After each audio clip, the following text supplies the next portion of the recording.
반갑습니다. 자, 우리 빌립보서 1장 7절에서 11절까지의 말씀 우리 함께 읽었습니다. 오늘은 그리스도의 심장이라는 제목을 가지고 함께 은혜를 나누도록 하겠습니다. 우리 말씀을 듣기 전에 우리 옆 사람 바라보면서 이렇게 인사하도록 하겠습니다. 당신의 허물까지도 사랑하겠습니다.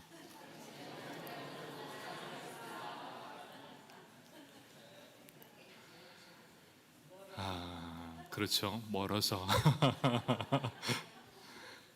우리는 다 완벽할 수 없습니다. 우리는 사람입니다.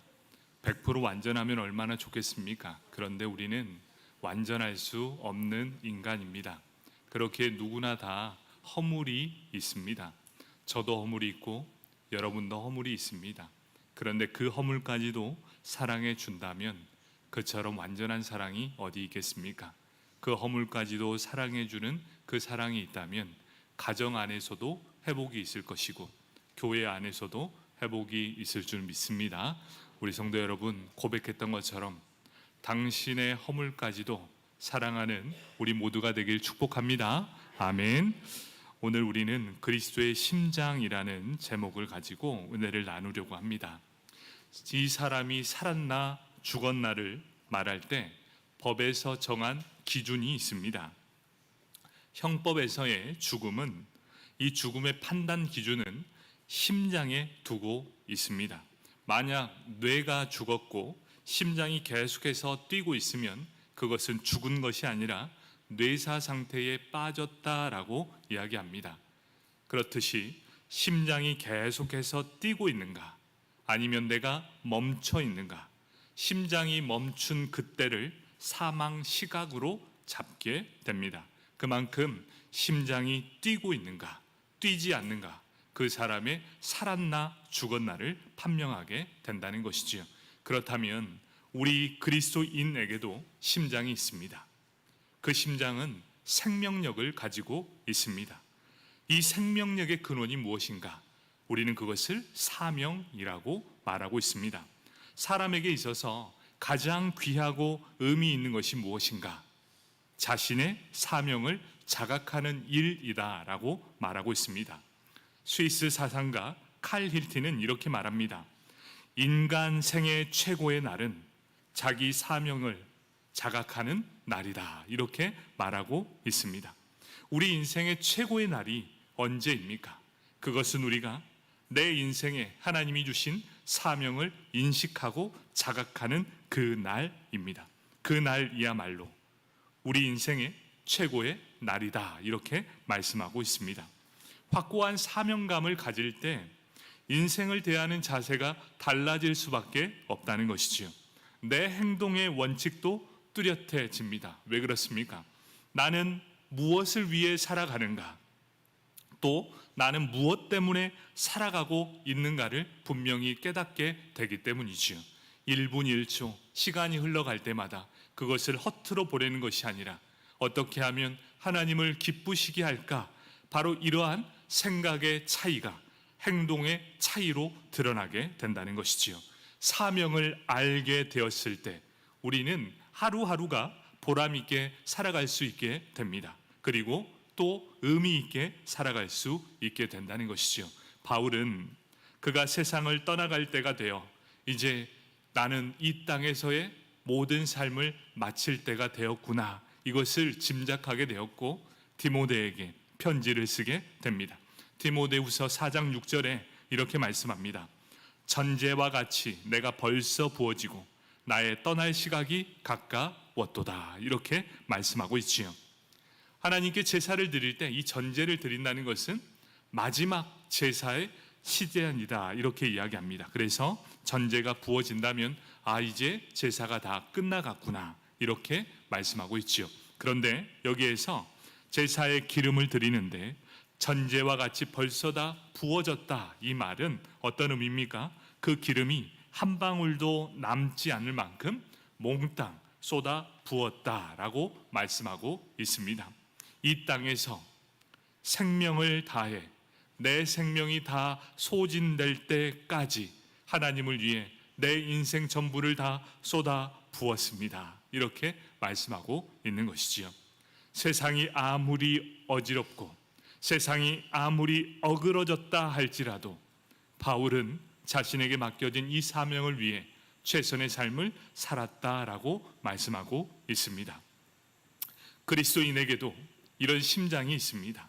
이것을 우리는 사명이라고 합니다. 그런데 사명은 인생의 신호등과 같습니다. 왜 신호등입니까? 신호등 자체에는 무슨 힘이 있는 것이 아닙니다. 신호등을 보고 신호를 지키는 사람에게 달려 있음을 말씀해 주고 있습니다. 그렇듯이 그리스도인의 사명 또한도 신호등과 마찬가지입니다. 이것은 할 수 있고 또 이것은 할 수 없는 일이 있다라고만 말할 뿐입니다. 신호에 맞춰 내가 신호에 따라 사느냐 아니면 신호에 따라 살지 않느냐는 각자의 몫에 달려 있다는 것입니다. 그런데 우리가 한번 생각해 보십시오. 신호등에 신호가 딱 켜져 있을 때 모든 사람이 신호를 지킨다면 이 땅이 어떻겠습니까? 세상에는 평안이 있을 것입니다. 사고 날 일이 없습니다. 자동차도 신호등이 켜지면 멈춥니다. 사람도 그 자리에 멈춰섭니다. 질서 잡힌 평화가 이 땅에 찾아오게 될 것입니다. 아픈 일, 사고 당할 일 전혀 없다는 얘기죠. 그런데 문제는 거기에 있는 것이 아니라 지키지 않는 것 때문에 문제가 있는 것이지요. 온갖 혼란과 불상사가 이어진다는 것입니다. 신호등, 바로 신호등이 우리와 사명과 같습니다. 사명은 우리에게 강제성은 없습니다. 그런데 우리가 꼭 기억했으면 좋겠습니다. 사명은 그리스도인의 생명과도 같다는 말입니다. 만약 모든 그리스도인이 사명을 위해 살아간다면 이 땅에는 그리스도의 향기가 넘쳐나게 될 것입니다. 사랑하는 우리 인제장로교회 성도 여러분, 예수 그리스도의 심장을 가지고 하나님께서 각자에게 주신 사명을 발견하고 그 사명을 지켜내기 위해서 오늘도 전력질주하며 나아간다면 이 땅에 얼마나 아름다운 일들이 가득 넘쳐나게 될까 기대가 되지 않습니까? 바로 우리 인제장로교회 성도님들은 이러한 본분을 깨달아 하나님이 기뻐하시는 인생 살아가는 저와 여러분이 되길 축복합니다. 아멘. 그렇다면 우리는 예수 그리스도를 믿는 사람입니다. 예수 그리스도를 믿는 사람은 그리스도의 심장이 내 안에 있는 사람입니다. 심장이 뛸 때마다 예수 그리스도께서 나와 함께 하심을 깨닫는 삶, 그것이 바로 예수 그리스도의 심장을 가진 성도입니다. 그렇다면 예수 그리스도의 심장을 가진 사람은 어떻게 해야 올바른 인생을 살게 될까? 바로 어떻게 살아가는 것이 성도의 올바른 삶인가? 그것을 오늘 살펴보고자 합니다. 그 첫 번째가 그리스도의 심장을 가진 사람은 끝까지 함께 한다는 말씀입니다. 7절과 8절 말씀입니다.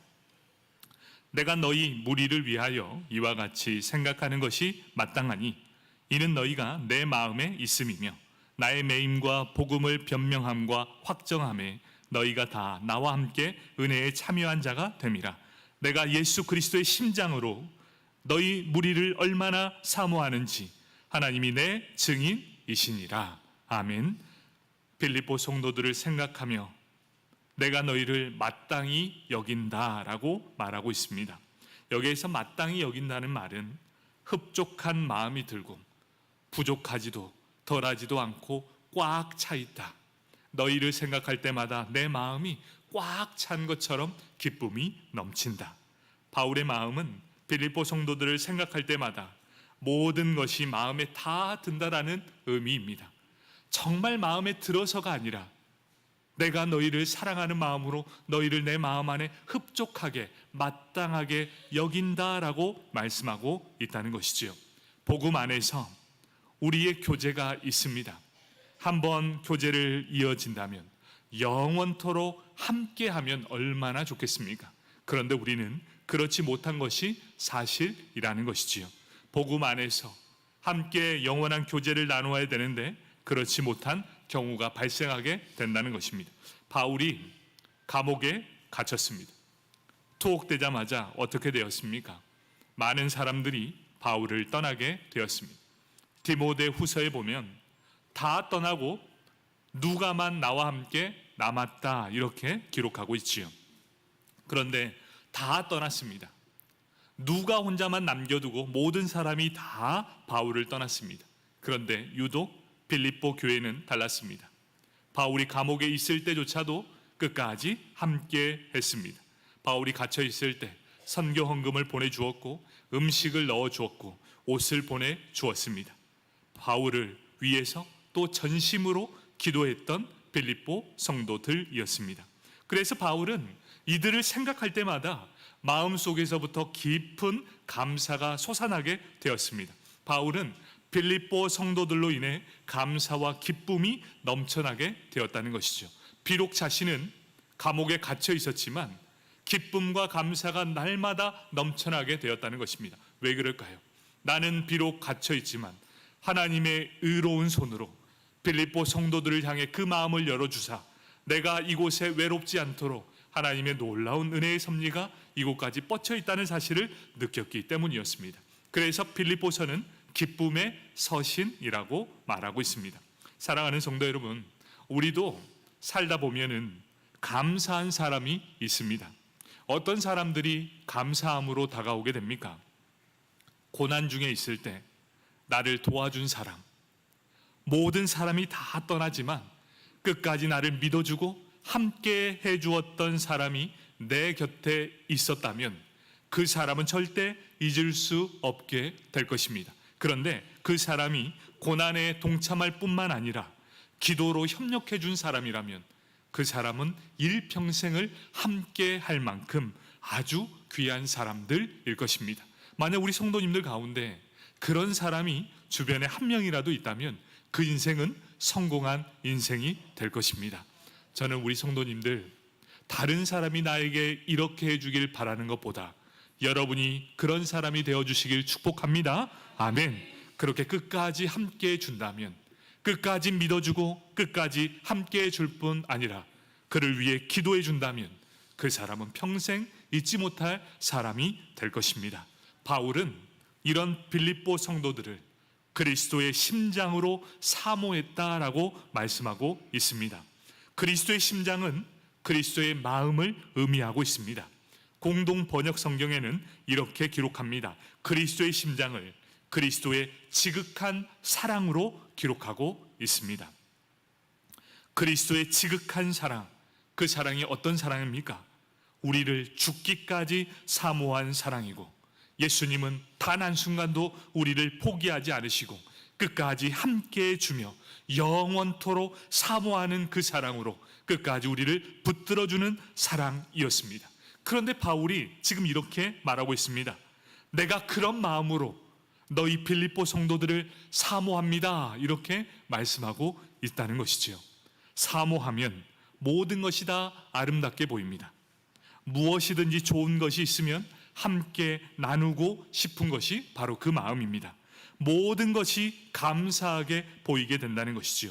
사랑하면 마음에 그 사람 때문에 기쁨이 충만하게 된다는 것입니다. 우리 지난주 회상을 보았을 것입니다. 그 사람을 생각할 때마다 기쁨이 넘쳐나는 사람이면 얼마나 좋겠습니까? 바로 여러분이 생각할 때마다 기쁨이 넘쳐나는 그런 우리 모두가 되길 축복합니다. 바울은 빌립보 성도들을 그리스도의 심장을 가지고 끝까지 함께 하겠습니다. 이 사랑 절대로 변하지 않겠습니다. 그리고 빌립보 성도들도 마찬가지였습니다. 바울이 지금 어려움에 처해 있을지라도 우리도 그 사랑으로 끝까지 당신과 함께 하겠습니다. 이 얼마나 기쁨입니까? 얼마나 감사가 넘쳐나겠습니까?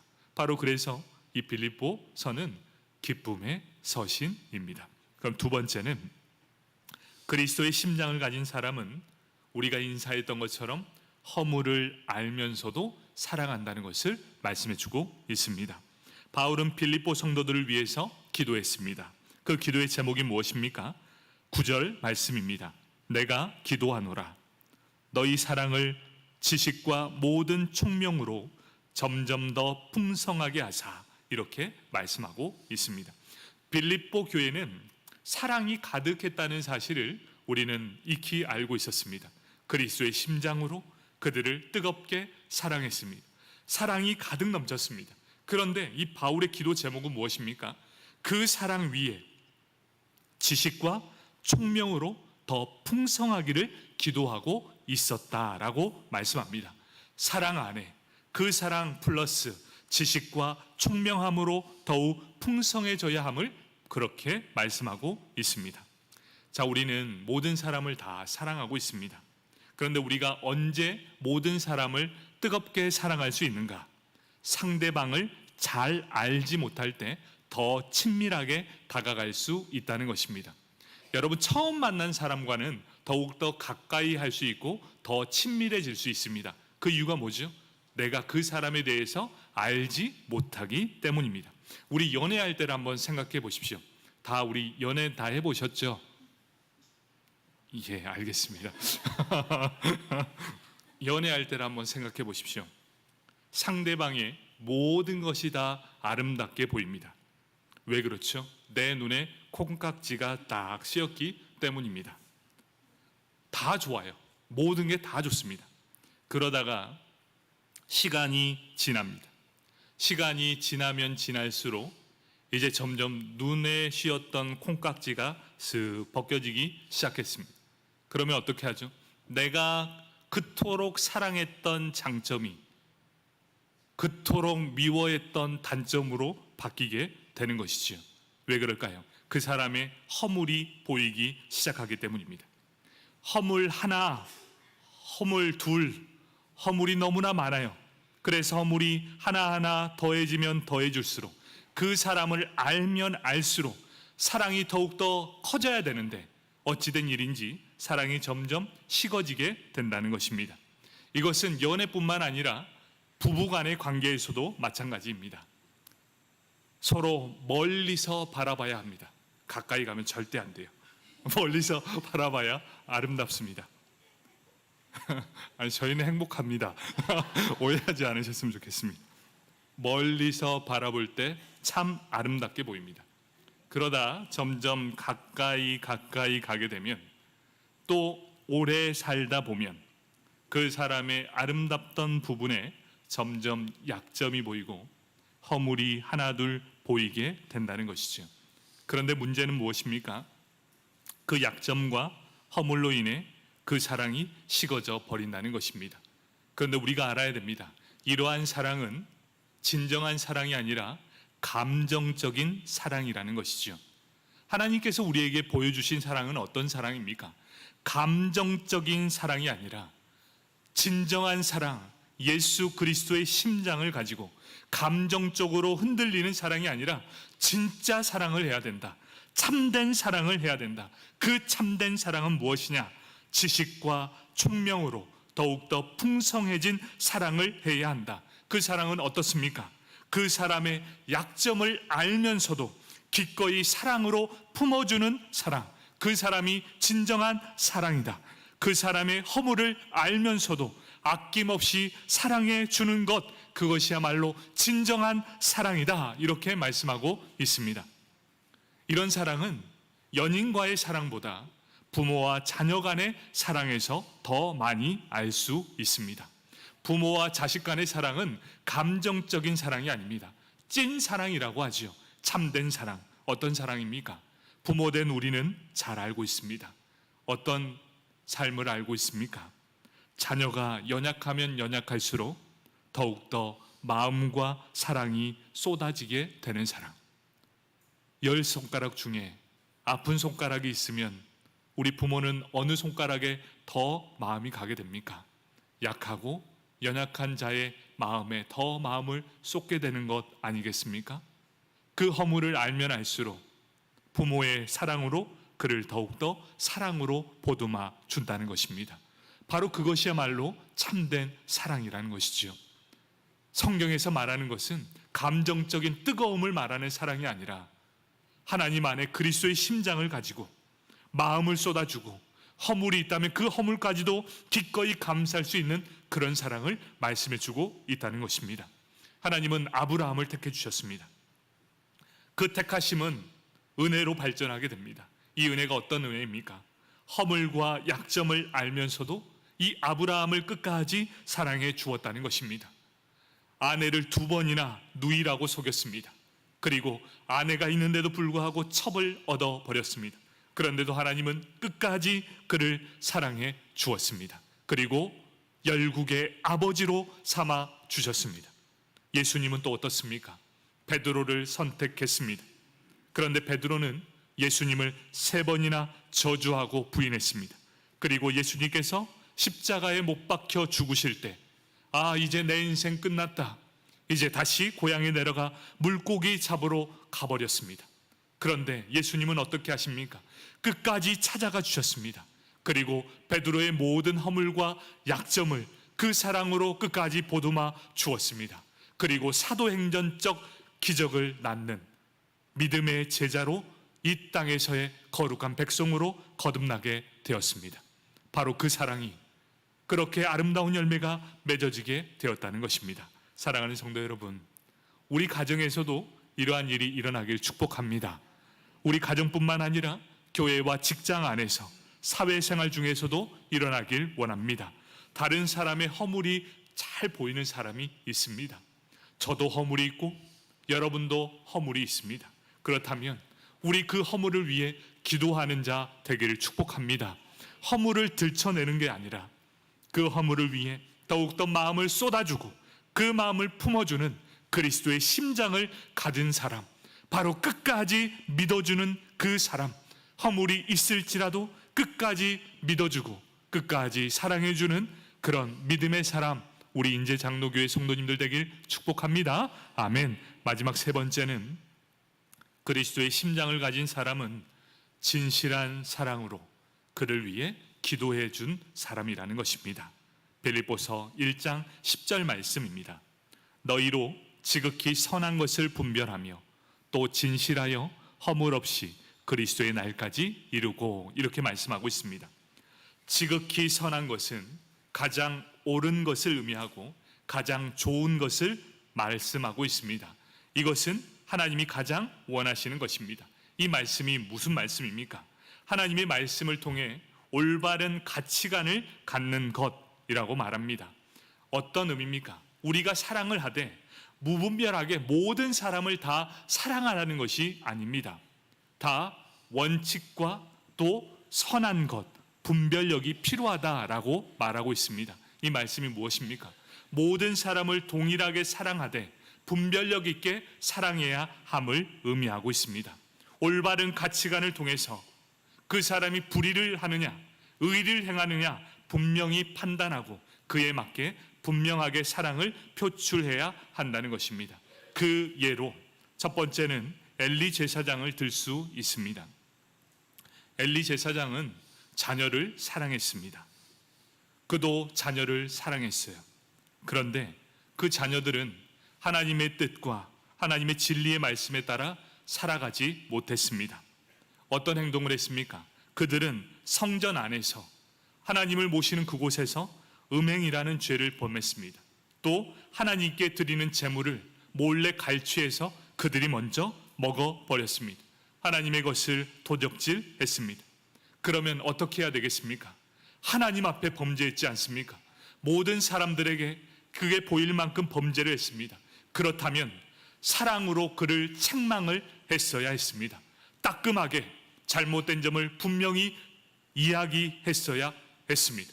그런데 그는 따끔한 책망이 아니라 야, 너 그러면 안 돼, 그냥 이렇게 끝낸 거예요. 사랑을 잘못 이해한 겁니다. 잘못됐습니다.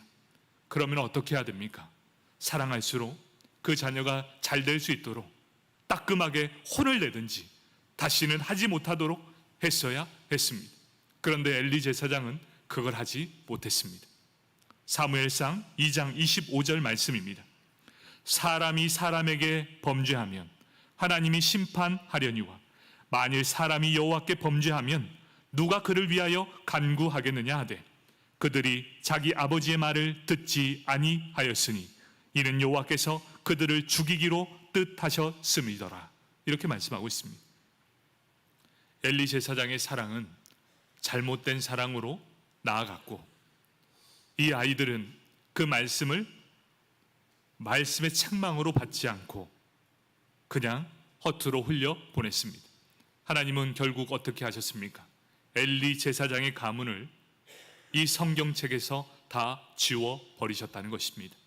그런데 그와 반대로 비느하스가 있었습니다. 비느하스는 진리와 말씀에 따라 모든 삶을 살았던 사람입니다. 그도 동일하게 이스라엘 백성이 모압 여인과 음행을 하였습니다. 그리고 우상 숭배를 하였습니다. 그때 분연이 일어나 분노하게 됩니다. 그래서 하나님은 이 땅의 이 황폐함과 이 음란함을 보시고 이 땅에 전염병을 내려 버렸습니다. 그래서 온 이스라엘 자손이 이제 앞에서 죽어가는 모습을 보고 있습니다. 그때 비느하스가 회중 가운데 분연이 일어나 손에 창을 듭니다. 그리고 이 땅에 이러한 벌이 내려진 그 사람들을 향해서 뛰어갑니다. 모압 여인과 음행하는 시므리를 그 자리에서 보게 됩니다. 그리고 창을 가지고 그 사람을 찌릅니다. 그리고 그 두 사람을 죽이게 됩니다. 그는 하나님의 분노로 사랑을 표출하게 되었습니다. 그러자 어떻게 되었습니까? 전염병이 그 땅에 멈추게 되었고 백성은 살게 되었습니다. 민수기 25장 7절과 8절 말씀입니다. 제사장 아론의 손자 엘르아살의 아들 비느하스가 보고 회중 가운데서 일어나 손에 창을 들고 그 이스라엘 남자를 따라 그의 막사에 들어가 이스라엘 남자와 그 여인의 배를 꿰뚫어서 두 사람을 죽이니 연병이 이스라엘 자손에게서 그쳤더라. 아멘. 참 어려운 그리고 힘든 말씀이지만 하나님은 그의 가문을 영원한 제사장 가문으로 세워주셨습니다. 우리는 사람을 사랑합니다. 하지만 사랑에 대해서, 죄에 대해서는 우리가 분명히 분별할 줄 아는 지혜가 필요합니다. 그리고 그대로 행해야 되는 것이 바로 진실한 사랑이라는 것이지요. 우리는 진리의 말씀을 기초하여 사랑할 수 있도록, 그리고 바울은 그를 위해서 기도했다는 것입니다. 옳은 방향, 그리고 분명한 방향을 위해 이렇게 살아가길 원합니다 라는 기도를 바울은 빌립보 이 성도들을 향해 기도했던 내용이었습니다. 두 번째는 의의 열매입니다. 11절 말씀입니다. 예수 그리스도로 말미암아 의의 열매가 가득하여 하나님의 영광과 찬송이 되기를 원하노라, 이렇게 말씀합니다. 의는 무엇입니까? 하나님의 정의입니다. 우리가 진실하게 사랑할 때 의의 열매가 맺히게 됩니다. 열매는 행동을 의미합니다. 우리는 아는 것에만 그치지 않고 거룩하게 행함을 통해 이 세상의 빛과 소금의 역할을 감당하는 사람이 되어야 한다라고 말씀합니다. 십계명의 말씀을 따라 정의롭게 살도록, 또 사랑 속에서 정의가 있도록 기도해야 한다라고 말씀하고 있습니다. 우리 사랑하는 성도 여러분, 우리 자신은 우리도 모르게 빨리빨리 문화가 자리 잡혀 있습니다. 빨리빨리 해야 좋은 것처럼 느껴지게 되는 것이지요. 교회 안에서도 그러한 영향력 안에 있게 됩니다. 빨리빨리 신속하게 모든 일이 거룩함에 이르기를 요청할 때가 너무나 많습니다. 여러분, 기도할 때도 어떻습니까? 인내하고 기다리는 것이 많습니까? 아니면 내가 기도하면 바로 응답이 있기를 원하는 그런 마음이 있습니까? 우리는 분명하게 알아야 됩니다. 빨리빨리보다 더 중요한 것이 있음을 말씀해 주고 있습니다. 이것이 무엇입니까? 이 바울은 이렇게 말합니다. 진실하고 허물 없는 삶의 방향을 원하고 그것을 강조하고 있다라는 것입니다. 진실 없이 허물만 가득한 인생은 어떻습니까? 남들보다 더 높이 올라갈 수 있습니다. 이것은 부정할 수 없습니다. 허물이 있고 진실이 없는 사람이 다른 사람보다 더 빨리 도달할 수 있습니다. 하지만 그의 인생이 더 높이, 더 빨리 높은 곳에 도달할지라도 그 인생을 하나님이 기뻐 받으시는 인생이 되지 못하다, 이렇게 말씀해 주십니다. 그의 인생은 의의 열매가 하나도 없을 것이다. 그래서 바울은 우리를 통해 이렇게 말씀합니다. 빨리보다, 더 높은 곳보다 더 중요한 것은 진실하게 살아라. 그리고 허물 없는 인생으로 살아라. 진실하여 허물이 없이 그리스도의 날에 이르는 것을 바울은 인생의 최고의 목적으로 삼았던 것입니다. 바울의 인생의 두 가지 목적, 그리스도의 심장을 가지고 하나님을 찬송하기 위함, 또 하나님의 영광을 위해 살았다라고 말씀하고 있습니다. 바울 정도가 되니까 이렇게 말씀할 수 있었습니다. 우리의 인생도 그렇게 살아야 되지 않겠습니까? 바울이 이러한 목적으로 살았던 것은 어떠한 의미입니까? 빌립보서에서 이런 건 기록되지 않습니다. 물론 바울이 빌립보서를 적었지만 빌립보 성도들이 바울을 사랑하고 있었는가? 아니면 바울을 인정했는가? 또 반대로 빌립보 성도들이 바울을 미워했는가? 그것은 단 한 번도 기록되지 않았다는 것입니다. 그런데 이 본문을 통해 나타난 내용이 무엇입니까? 빌립보 성도들이 바울을 인정했는가? 또 미워했는가? 그것이 중요한 것이 아닙니다. 가장 중요한 핵심이 무엇인 줄 아십니까? 바울이 빌립보 성도를 뜨겁게 사랑했다라는 말씀입니다. 사랑하는 성도 여러분, 우리에게 혹여나 우리 안에 미워하는 감정들이 있을 수 있습니다. 때로는 사랑하는 감정이 있을 수 있습니다. 대개 우리는 이렇게 이야기합니다. 온 집단이 있으면 20%는 나를 좋아하는 사람, 20%는 나를 정말로 싫어하는 사람, 그리고 60%는 다 모릅니다. 좋기도 하고 싫기도 합니다. 다 이런 사람입니다. 여러분, 분명한 건 이 세상에 100% 나를 좋아하는 사람은 없습니다. 그런데 우리에게 가장 중요한 것이 있습니다. 무엇인 줄 아십니까? 다른 사람의 시선을 중요하게 여기는 것이 아니라 내가 지금 그리스도의 심장을 가지고 내가 그를 사랑으로 품을 수 있는가, 이것이 더 중요하다는 말씀입니다. 때론 나를 미워할 수 있습니다. 때로는 얄미울 수도 있습니다. 그런데 중요한 것, 내가 그리스도의 심장을 가지고 성도들을 사랑하고 있는가입니다.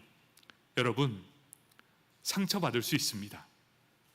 그런데 그 허물을 알고라도 그들을 뜨겁게 사랑해 줄 수 있는가? 바울은 지금 그 말씀을 하고 있는 거예요. 다른 사람이 나를 싫어할지라도 너는 그 사람을 뜨겁게 사랑할 수 있겠는가? 하나님의 사랑으로 그 미움과 다툼과 시기와 미움을 다 끌어안을 수 있겠는가? 바로 이것을 말씀해 주고 있다는 것입니다. 사랑하는 성도 여러분, 우리 사랑하기로 마음먹었다면 예수 그리스도의 심장을 가지고 우리 끝까지 사랑하길 축복합니다. 먼저는 가정 안에서 우리 부부의 사랑이 그래야 합니다. 우리 사랑하는 성도 여러분, 부부간에 다 그렇게 사랑하시죠? 2명 했습니다. 가장 먼저 회복해야 될 게 뭐냐면 부부간의 사랑이 회복되어야 합니다. 그 사람의 허물이 있더라도 그리스도의 심장을 가지고 그 사람이 나를 사랑하는가 사랑하지 않는가 중요하지 않습니다. 내가 그를 풀어 안을 수 있는가. 그리고 또 우리 성도들 안에서도 허물이 있지만 허물을 알면서도 끝까지 사랑해 주길 축복합니다. 그리고 마지막까지 진실한 사랑으로 끝까지 기도해 주시길 원합니다. 그리스도의 심장을 가지고 오늘도 힘차게 찬양하며 하나님께 영광을 돌리는 멋진 인생 살아가는 저와 여러분이 되길 축복합니다. 아멘. 기도하겠습니다.